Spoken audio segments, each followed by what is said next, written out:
Bapa, ku persembahkan tubuhku sebagai persembahan yang hidup, kudus, dan yang berkenan padamu, sebagai ibadah yang sejati.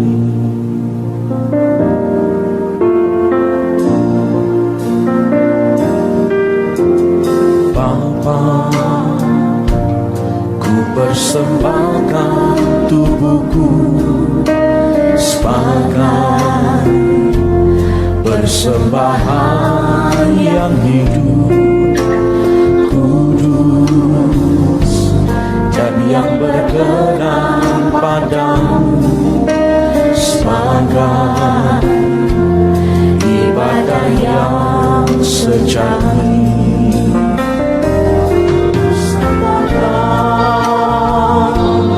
Tuhan,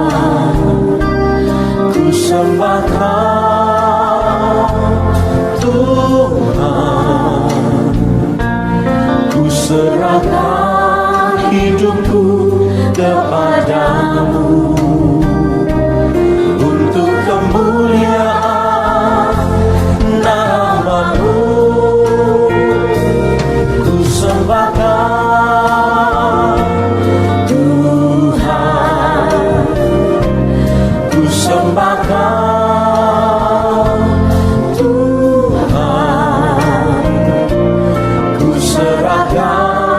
hidupku kepadamu untuk kemuliaan nama-Mu.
sesali mengiring Yesus sepanjang hidupku, lewati lembah air mata, ku saksikan kemuliaan-Mu dinyatakan.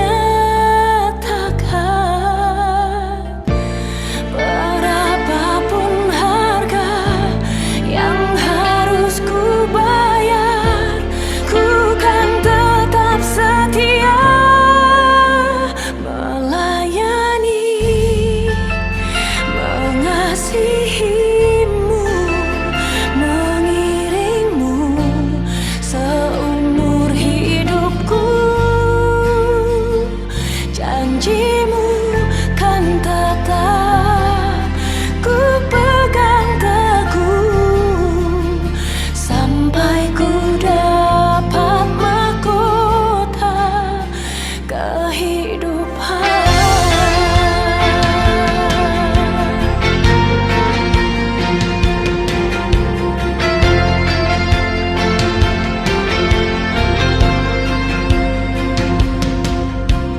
Tak akan pernah ku sesali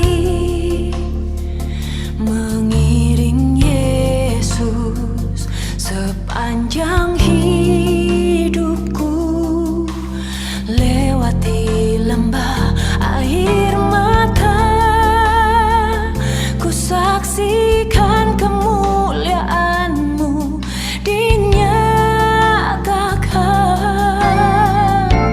Berapapun harga yang harus ku bayar, ku kan tetap setia melayani, mengasihi-Mu, mengiring-Mu seumur hidupku. Janji-Mu kan tetap ku pegang teguh sampai ku dapat mahkota kehidupan.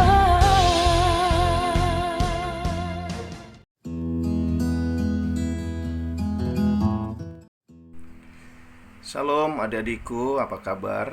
Saya percaya apa yang sedang terjadi kali ini tidak membatasi kita untuk kita terus membangun hubungan pribadi dengan Tuhan. Dan apa yang Tuhan sudah percayakan kepada kita, biarlah kita terus lakukan dengan hati yang tidak berkurang, yaitu terus mengasihi Tuhan dengan kasih Tuhan yang besar. Di kesempatan ini saya diberikan sebuah tema, yaitu rintangan bagi seorang pelayan Kristus. Dan mari kita buka sama-sama ayatnya di 2 Korintus 11 ayat 23 sampai 33. Karena waktu yang tidak cukup banyak, saya berharap Anda semua membacanya, ya. Dan kita akan belajar kali ini bagaimana menjadi seorang pelayan Kristus, ya. Ayat 2 Korintus 11 ayat 23 berkata, apakah mereka pelayan Kristus? Sebuah pertanyaan diberikan kepada orang-orang pada waktu itu cuma di Korintus, kepada setiap orang yang melayani, yang mungkin mereka sedang memegahkan diri atau menyombongkan diri. Di sini Paulus menulis, apakah mereka pelayan Kristus? Aku berkata seperti orang gila. Aku lebih lagi, aku lebih banyak berjerih lelah, lebih sering di dalam penjara, didera, di luar batas, kerap kali dalam bahaya maut. 5 kali aku disesah orang Yahudi, dan setiap kali 40 kurang 1 pukulan. Sama seperti ketika Tuhan Yesus disesah oleh tentara Roma 39 kali, 39 cambukan. 3 kali aku didera, 1 kali aku dilempari dengan batu, 3 kali mengalami karam kapal, sehari semalam aku terkatung-katung di tengah laut. Dalam perjalananku aku sering diancam bahaya banjir dan bahaya penyamun, bahaya dari pihak orang-orang Yahudi dan dari pihak orang-orang bukan Yahudi, bahaya di kota, bahaya di padang gurun, bahaya di tengah laut, dan bahaya dari pihak saudara-saudara palsu. Aku banyak berjerih lelah dan bekerja berat, kerap kali aku tidak tidur, aku lapar dan dahaga, kerap kali aku berpuasa, kedinginan dan tanpa pakaian. Dengan tidak menyebut banyak hal lain lagi, urusanku sehari-hari yaitu untuk memelihara semua jemaat-jemaat. Jika ada orang yang merasa lemah, tidakkah aku turut merasa lemah? Jika ada orang yang tersandung, tidakkah hatiku hancur oleh duka cita? Jika aku harus bermegah, maka aku akan bermegah atas kelemahanku.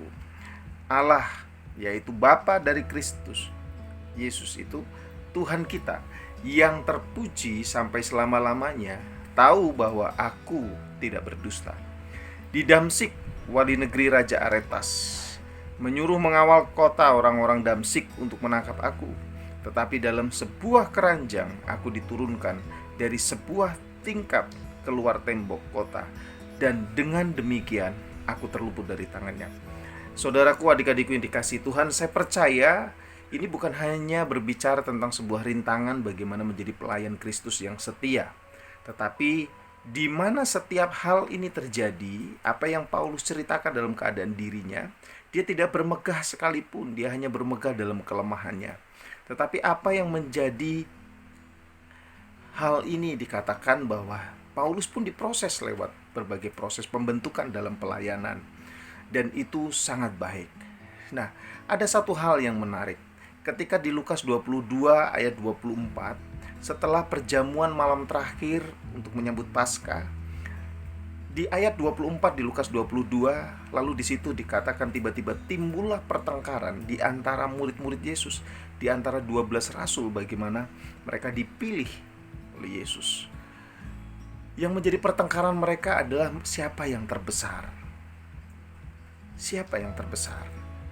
Tetapi kalau dibaca ayat-ayat selanjutnya 26, 27, di situ dikatakan, ya, yang terbesar adalah mereka, sungguh mereka yang paling muda, dan pemimpin itu sebagai pelayan. Mari kita baca.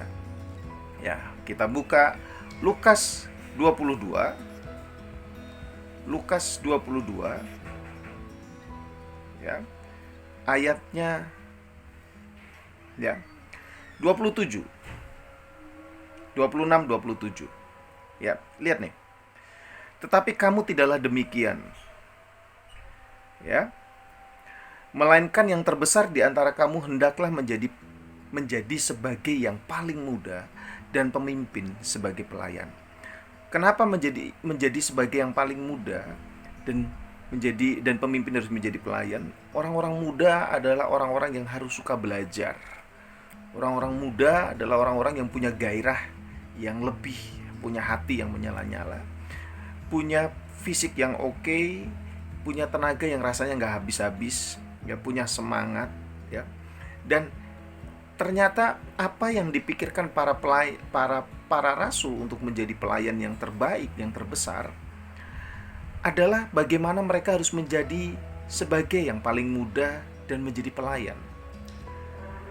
Intinya harus rebutan bagaimana menjadi pelayan. Saya percaya pelayanan atau kita sebagai pelayan yang melakukan pelayanan ini sangat penting, karena itu mereka berebut untuk mendapatkan yang terbesar pada waktu malam di mana Yesus akan diserahkan untuk dikorbankan. Nah, saya mau katakan, saudara, bahwa begini, salah satu tujuan Tuhan menciptakan setiap kita yaitu untuk menjadi pelayan Tuhan. Diciptakan untuk menjadi pelayan. Kita dilahirkan di bumi ini untuk memberikan kontribusi hidup, bagaimana harus membawa dampak dan pengaruh bagi sekitarnya.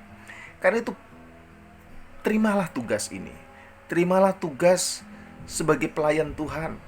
Saya percaya ada maksud dan tujuan secara khusus di mana kita dilahirkan dan di mana kita dipanggil untuk kita ini diciptakan untuk melayani. Kita diciptakan untuk melayani, kita diselamatkan untuk melayani, kita dipanggil Tuhan untuk melayani. Ya. Bahkan kita diperintahkan Tuhan untuk melayani. Ini bukan berbicara tentang pilihan, tetapi justru inti dari kehidupan kekristenan itu melayani. Ya. Yesus datang untuk melayani, untuk memberi, untuk memberikan kontribusi, untuk memberikan hidupnya punya pengaruh dan punya dampak bagi orang-orang di sekitarnya, bahkan bagi dunia ini. Ini bukan berbicara tentang durasi berapa lamanya kita hidup, tetapi ini berbicara tentang donasi. Sebagaimana kita hidup, apa yang kita bisa berikan, bagian apa terbaik yang kita bisa berikan kepada Tuhan. Saudaraku, ayo, kalau engkau dengar saat ini tentang firman ini, bahwa pelayan Kristus adalah sesuatu yang paling Tuhan mau, salah satu yang paling Tuhan mau dalam kehidupan kita. Karena kita diciptakan untuk melayani. Terima tugas itu. Apapun bentuk pelayanannya, selama itu bagi kemuliaan Tuhan, bagi sesama kita, saya percaya ada upah terbaik yang Tuhan sediakan.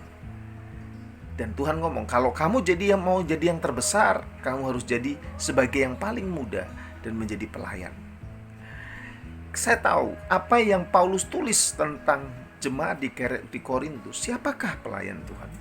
Apakah mereka pelayan Tuhan? Ini Paulus, dan menceritakan bagaimana Paulus diderap, dia karam, dia mengalami lapar, kedinginan, di penjara, ya, bagaimana dia mengalami proses yang begitu hebat. Itu bukan berbicara rintangan, tetapi itu berbicara tentang bagaimana Paulus dibentuk untuk melayani. Kita harus sadar, ya, bahwa kita diciptakan untuk melayani. Kita diselamatkan atau ditebus Tuhan Yesus untuk melayani. Kita dipanggil untuk melayani. Kita diperintahkan Tuhan untuk melayani.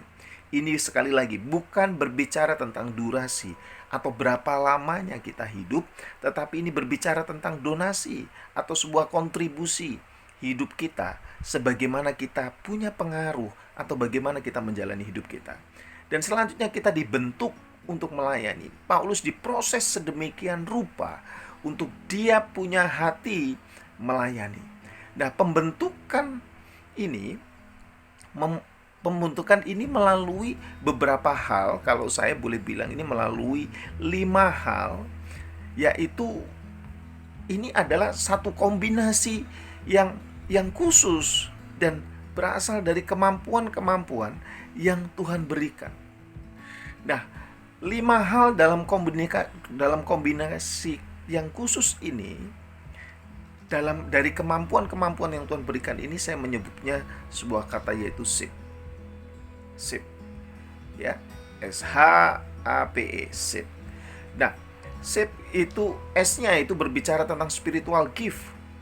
Tuhan memberikan setiap kita itu karunia rohani. Ada karunia-karunia rohani yang setiap kita diberikan Tuhan, berbeda dengan orang lain. Kalaupun mungkin sama, ya, saya percaya Tuhan melengkapi setiap karunia karena tujuannya kita menjadi satu tubuh Kristus untuk kita bisa melayani sama-sama. Ada yang diberikan karunia sebagai tangan untuk memberi. Ada sebagai karunia diberikan kaki, bagaimana dia harus berjalan untuk memberitakan Injil. Ya, ada yang diberikan sebagai mata untuk dia menjadi pelihat. Ya, ada yang diberikan mungkin suara yang bagus untuk dia memuji, menyembah, untuk dia memberitakan firman Tuhan. Ya, sadari apa yang menjadi spiritual gift-mu, apa yang menjadi karunia rohanimu. Itu adalah modal, itu adalah kombinasi khusus dari kemampuan-kemampuan yang Tuhan berikan kepadamu untuk kamu melayani Tuhan. Yang kedua adalah H, ini berbicara tentang heart, bicara tentang hati. Lewat hati Tuhan akan berbicara kepada setiap kita. Lewat hati kita bisa menangkap apa yang menjadi maunya Tuhan. Lewat hati kita bisa mengerti apa yang menjadi kehendak Tuhan, dan Tuhan berbicara sehingga kita bisa merasakan apa yang Tuhan rasakan.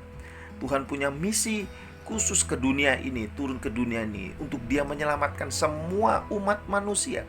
Tidak peduli apapun latar belakangnya, apapun bentuknya, apapun sejarah hidupnya, tidak peduli. Tetapi yang Tuhan mau, dia bersama-sama dengan Tuhan selamat di surga, hidup selama-lamanya. Ini sebuah tugas khusus untuk kita melayani. Bukan hanya berbicara melayani di dalam gereja, di dalam kampus, atau di dalam ruang komunitas kita secara rohani, tidak. Tetapi ini berbicara tentang melayani sesama. Bagaimana Yesus turun ke dunia ini, dia juga melayani. Kalau saya berkata berbicara tentang ini, bukan berbicara tentang durasi. Yesus hanya melayani 3,5 tahun. Umur 30 tahun dia menggenapi panggilannya sebagai pelayan Tuhan, sebagai pelayan visinya Tuhan untuk penyelamatan umat manusia. Dan hanya 3,5 tahun dia mengajar 12 rasul dipilih dan orang-orang di sekitarnya.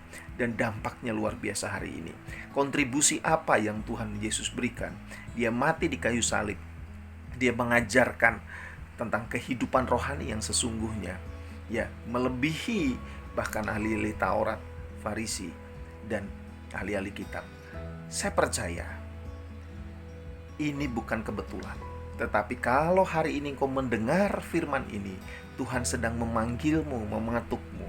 Kalau engkau belum melayani, mari minta sama Tuhan sebuah gairah untuk engkau boleh melayani, sebuah hati untuk engkau boleh melayani Tuhan. Karena itu engkau sedang menggenapi apa yang Tuhan sedang ciptakan di dalam hidupmu. Engkau sedang kuliah, engkau sedang di dalam keluarga, di dalam komunitas, dimanapun kau berada. Itu semua peluang, itu semua lahan, bagaimana kamu mempunyai dampak dan pengaruh, bagaimana kamu hidup untuk kamu boleh melayani dan menjadi saksinya Tuhan Yesus. Spiritual gift, sadari karunia rohanimu. Ya, heart, dari hati kamu akan menangkap hatinya Tuhan. Dari hati kamu akan mengerti kehendaknya. Ini berbicara tentang abilities atau sebuah kemampuan. Dari setiap kita dilahirkan, kita punya kemampuan-kemampuan yang luar biasa. Bahkan satu saudara kandung pun tidak sama kemampuannya. Ada yang jago main musik, bahkan tidak belajar, dia bisa main musik. Ada yang nyanyi, walaupun dia tidak latihan vokal, tetapi suaranya udah enak sekali. Ya. Ada yang macam-macam. Ya, sesuai kemampuan-kemampuan yang Tuhan berikan, itu untuk dikombinasi, untuk menjadikan modal untuk memperlengkapi kita sebagai pelayan Tuhan. Ada yang harus ngerti sound system. Ada yang aku nggak bisa apa-apa, tapi dia ngerti tentang kebersihan. Mungkin cuma jadi cleaning service, is okay, nggak apa-apa. Itu pelayanan. Upahnya sama. Kalau saya mungkin dipanggil lebih dulu melayani daripada kamu semua, daripada Anda semuanya, saya bersyukur. Tetapi kalau engkau dan dengar firman ini dan engkau mulai tergerak hatimu untuk melayani, menggenapi panggilanmu, engkau mulai menyadari bahwa engkau diciptakan, dipanggil, diselamatkan, diperintahkan, dan engkau dibentuk untuk melayani, itu puji Tuhan. Saya sangat senang dan upahmu sedang menanti di surga. Ayo kita berlomba menjadi yang terbesar, sebagai yang paling muda dan pelayan. P, personality, berbicara kepribadian. Kepribadian setiap kita berbeda. Ada orang yang lembut hatinya, sikapnya. Ada orang yang keras, ya. Ada orang yang kolerik, ada yang sanguin, ya. Ada beberapa macam karakter. Ada sebuah kepribadian yang dibentuk. Tetapi saya percaya kepribadian ini juga untuk menunjukkan bagaimana kepribadian Tuhan semakin nyata dalam hidup kita. Bukan lagi kita yang menonjol, tetapi kepribadian Kristus yang lewat karunia, lewat kemampuan, lewat hati, itu semakin nampak di dalam kehidupan kita. Saya percaya, ya, kepribadian itu akan sangat menjadi berkat. Kepribadian pelayan itu kepribadian yang rendah hati, ya, bukan bos, tetapi dikatakan pelayan itu hatinya hati hamba. Nah, ya, lalu experience, berbicara tentang pengalaman. Nah, apa yang Paulus ceritakan tadi dari ayat 24 sampai 33, itu bagaimana dia mempunyai pengalaman-pengalaman secara kehidupan dia, perjalanan dia melayani Tuhan, ya. Dan itu berbeda-beda pelayanannya, pengalaman-pengalaman itu dengan setiap orang, setiap kita melayani Tuhan. Ada orang yang diberikan pengalaman tentang keluarga. Saya lahir, saya dipanggil Tuhan, saya lahir kembali dari sebuah keluarga yang broken home, papa mama saya cerai. Tapi saya bersyukur saya menjadi pelayan Tuhan untuk saya melihat dari pengalaman itu.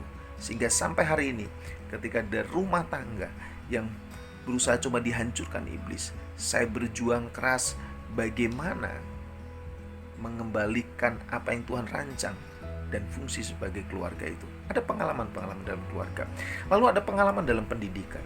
Saya percaya Immanuel, engkau dibawa Tuhan ya sampai di fase ini, di langkah ini, di universitas ini. Ada pengalaman pendidikan yang berbeda. Mungkin cara Anda semua menangkap setiap mata kuliah itu berbeda setiap orang. Tidak sama. Cara Anda menjalani nanti skripsi, cara Anda menjalani kehidupan di kampus, itu semua berbeda. Ada pengalaman-pengalaman pendidikan, TK-mu bagaimana, SD-mu bagaimana, SMP, SMA, bahkan pengalaman bagaimana kau diajar di dalam keluarga, diajar Tuhan dalam kehidupanmu, tentang kebutuhan, tentang masalah, tentang itu pendidikan-pendidikan yang Tuhan sedang lakukan dalam kehidupan kita, dan itu menjadi sebuah pengalaman untuk melengkapi kita dalam pelayanan. Ya, lalu berbicara tentang pekerjaan, pengalaman dalam pekerjaan, pengalaman rohani, pengalaman pelayanan dan pengalaman menyakitkan. Ada banyak pengalaman. Ya, ada pengalaman keluarga, pendidikan, pekerjaan, pelayanan, ada pengalaman secara rohani, spiritual, bagaimana saya berjumpa dengan Tuhan pertama kali, bagaimana saya bertemu, bagaimana saya mendengar suaranya, bagaimana saya menerima Yesus, bagaimana saya mendoakan orang, lalu terjadi mujizat. Itu pengalaman-pengalaman rohani. Ya, lalu pengalaman-pengalaman dalam pelayanan. Kita tahu Paulus tadi menceritakan bagaimana dia melayani, bagaimana dia mengalami dalam sebuah perjalanan karamnya, kapalnya karam, lalu semalaman sehari semalaman dia terkatung-katung, dia didera, dia dicambuk, dia ditekan luar biasa. Intinya menjadi seorang pelayan tidak boleh protes. Tidak ada seorang hamba ketika disuruh tuannya itu protes. Tetapi sang tuan selalu coba memberikan sebuah tugas, dan itu tidak mungkin di luar kemampuannya. Karena sang tuan tahu kemampuannya. Dan bukan hanya itu. Dan selalu hasil terbaik yang selalu diinginkan tuannya. Karena itu jangan pernah mundur. Kalau engkau dipanggil Tuhan untuk melayani, itu sebuah anugerah yang luar biasa. Penuhi panggilanmu, penuhi tugasmu. Ada pengalaman yang menyakitkan. Ya. Nah, pengalaman yang menyakitkan ini adalah pengalaman yang paling biasanya muncul dari yang menyakitkan. Contoh, saudaraku, ketika saya disakiti orang, bagaimana harus memberi pengampunan. Tapi ketika engkau bisa mengampuni, itu pengalaman yang luar biasa yang menghidupkan. Ketika ada orang-orang yang disakiti, bagaimana kamu, bagaimana Anda semua, adik-adikku, harus mengampuni. Karena Yesus pun begitu. Yesus mempunyai pengalaman menyakitkan ketika Yudas menjual dia, ketika Petrus menyangkal dia, ketika Yudas yang harusnya bertobat malah bunuh diri. Ada banyak sekali pengalaman-pengalaman menyakitkan. Bagaimana Yesus coba dibunuh berulang kali. Ada pengalaman-pengalaman menyakitkan. Tapi biasanya pelayanan itu muncul. Itu dari situasi atau keadaan yang menyakitkan. Melihat papa mama saya cerai, itu sangat menyakitkan. Melihat keluarga saya berantakan, adik saya tidak tahu bagaimana harus hidup, itu sangat menyakitkan. Tapi sekarang saya jadi punya hati untuk saya boleh melayani setiap keluarga, setiap orang-orang yang terbuang, terlantar. Ya, bagaimana saya mengalami pengalaman hidup yang sangat menyakitkan, dan itu menjadi sebuah pengalaman untuk mendorong saya melayani.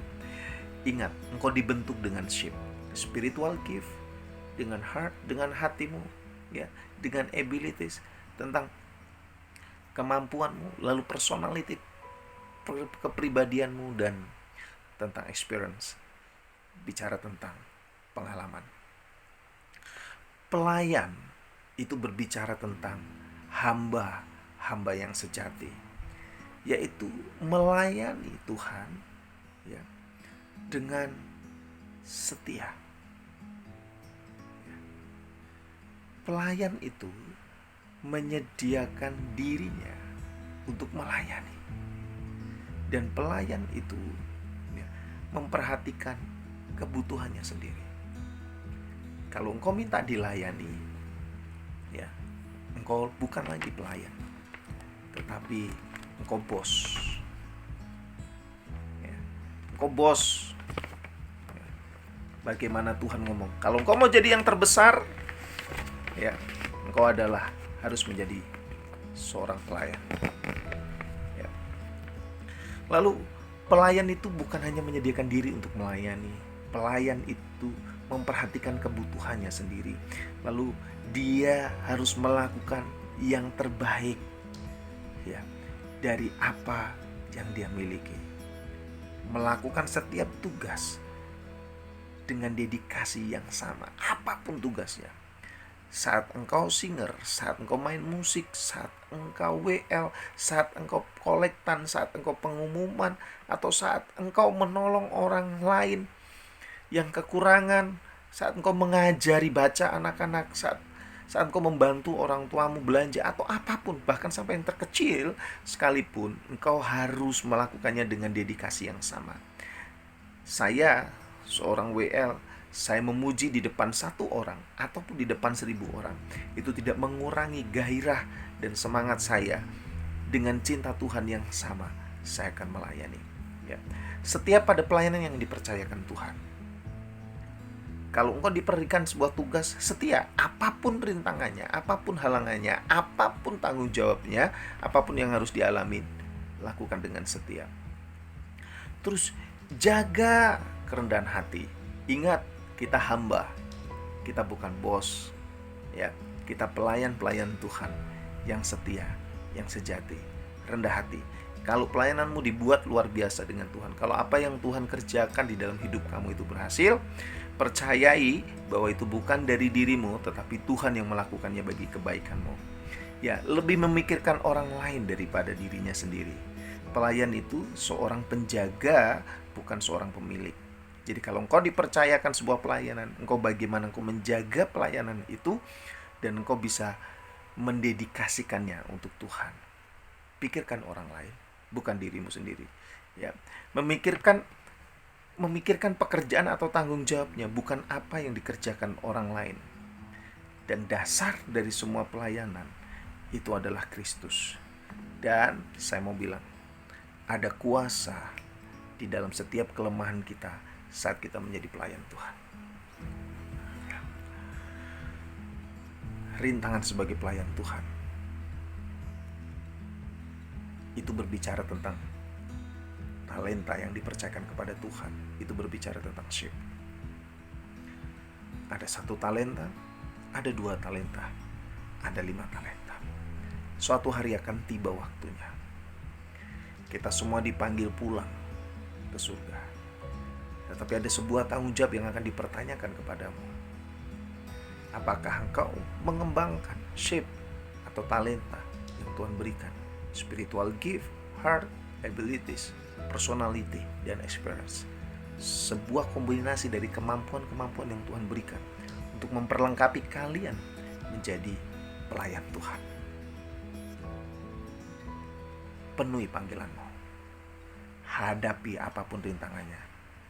Buat saya tidak ada rintangan dalam pelayanan, tapi yang ada, Tuhan sedang memberikan pengalaman-pengalaman untuk kita bisa lebih lagi semangat, untuk kita bisa melihat penyertaan dan tangan Tuhan kuat.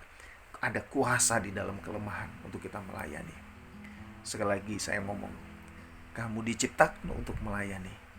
Anda diselamatkan untuk melayani. Anda dipanggil untuk melayani.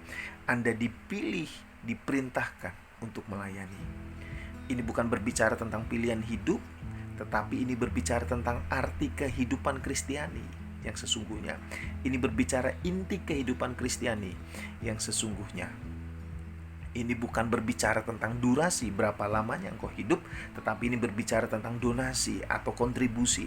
Bagaimana hidupmu memberikan pengaruh dan dampak bagi orang lain, juga bagi sekitar, bagi dunia ini.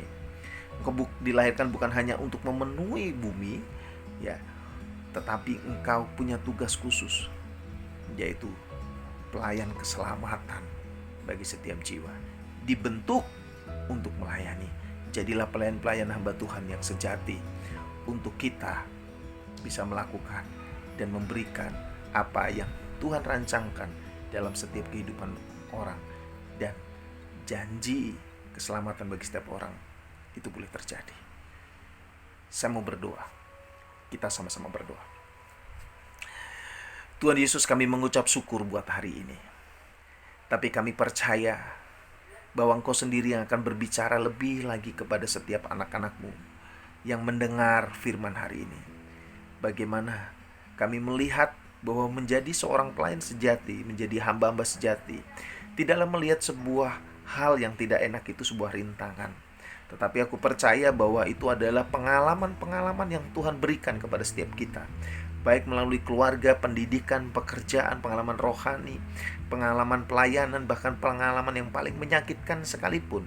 Kami tahu itu semua diizinkan Tuhan untuk kami boleh melihat kuasa di dalam setiap kelemahan kita, bahwa hidup kami adalah anugerah, bahwa hidup kami adalah dipanggil untuk melayani, dipilih, dibentuk, diperintahkan, bahkan kami diselamatkan untuk melayani Tuhan.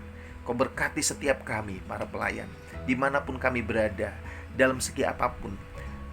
Gereja tidak membatasi kami untuk kami melayani, tapi dalam kehidupan inti kami, di luar kehidupan, setiap hari kami jalani, kami boleh menjadi pelayan Kristus.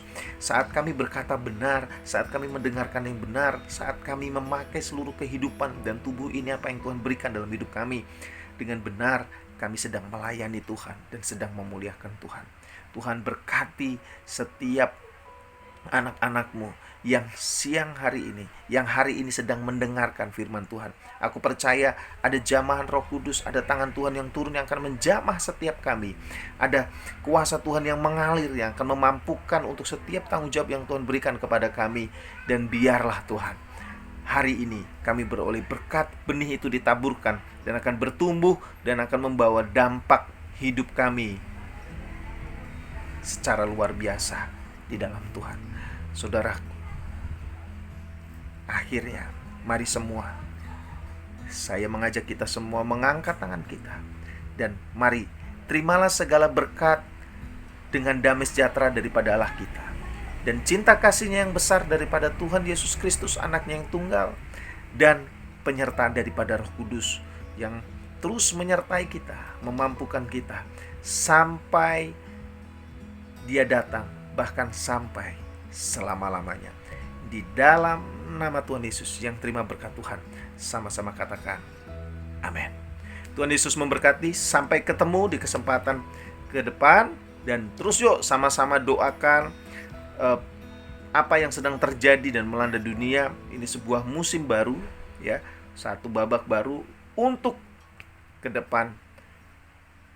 Ada sebuah rancangan dan rencana Tuhan yang akan terjadi. Saya percaya lawatan pertobatan akan makin besar, pemulihan makin besar. Tuhan Yesus memberkati.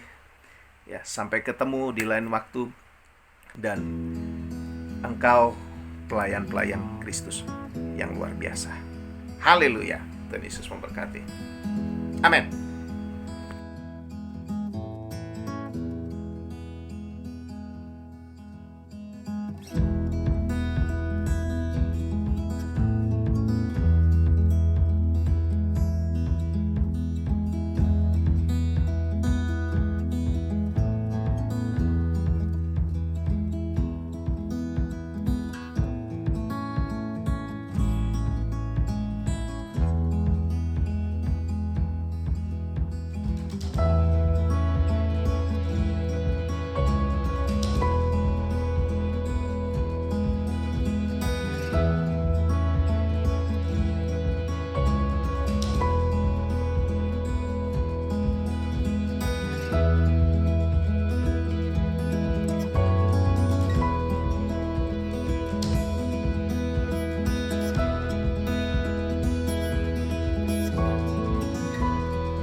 Shalom Imaners, persekutuan doa online kita sudah selesai. Yuk kita lihat pengumuman di minggu ini. Doa sore online akan dilaksanakan hari Rabu, tanggal 22 April 2020. Tempatnya di rumah masing-masing ya. Jamnya catat jam 5 sore di Instagram PMK Immanuel. Persekutuan doa online yang akan dilaksanakan hari Jumat, tanggal 24 April tahun 2020. Ingat ya, jam 11 siang, tempatnya di YouTube PMK Immanuel. Misi Open Donation. Bagi teman-teman yang ingin melakukan donasi ke panitia misi, boleh pantengin terus ya jarkomannya. Link aspirasi, teman-teman boleh mengaspirasikan pendapat teman-teman di link tertera ya. Dan selamat ulang tahun untuk teman-teman yang bertambah umurnya di minggu ini. Semoga di umur yang baru ini bisa menjadi berkat untuk sesama dan Yesus memberkati. Dadah Imaners, Shalom.